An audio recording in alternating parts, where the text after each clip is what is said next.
نبی کریم صلی اللہ علیہ وآلہ وسلم نے ان 10 خوش نصیب افراد کے لیے بہت ہی خوبصورت پیارے الفاظ سے دعا فرمائی، رحم اللہ، اللہ اس شخص پر رحم فرمائے۔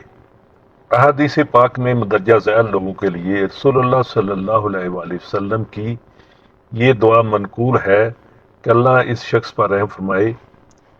نمبر 1، نبی کریم صلی اللہ علیہ وآلہ وسلم نے فرمایا، اللہ اس شخص پر رحم کرے جو رات کو تہجد کے لیے اٹھے اور اپنی بیوی کو بھی اٹھائے، اگر وہ نہ اٹھے تو اس کے منہ پر پانی کے چھینٹے مارے۔ نمبر 2، اللہ اس عورت پر رحم فرمائے جو رات کو تہجد کے لیے اٹھے اور اپنے شوہر کو بھی جگائے، اگر وہ نہ اٹھے تو اس کے منہ پر پانی کے چھینٹے مارے۔ نمبر 3، اللہ اس شخص پر رحم کرے جو کوئی چیز خریدے یا بیچے یا کسی شخص سے کوئی مطالبہ کرے تو نرمی سے کرے۔ اللہ اس شخص پر رحم کرے جو عصر سے پہلے 4 رکعت یعنی سنت غیر مؤکدہ پڑھے۔ نمبر 5، اللہ اس شخص پر رحم کرے جو حج یا عمرہ کے بعد اپنے بالوں کو حلق کروائے یعنی گنجا کرے۔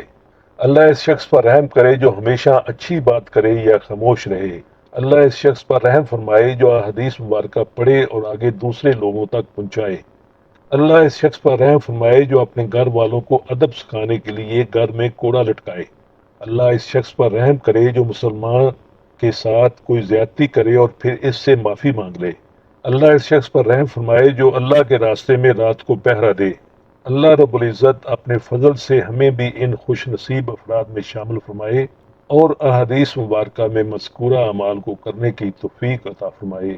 آمین ثم آمین۔ برائے مہربانی ویڈیو کو لائک اور شیئر کیجیے اور چینل کو سبسکرائب کر لیں۔ جزاک اللہ خیر۔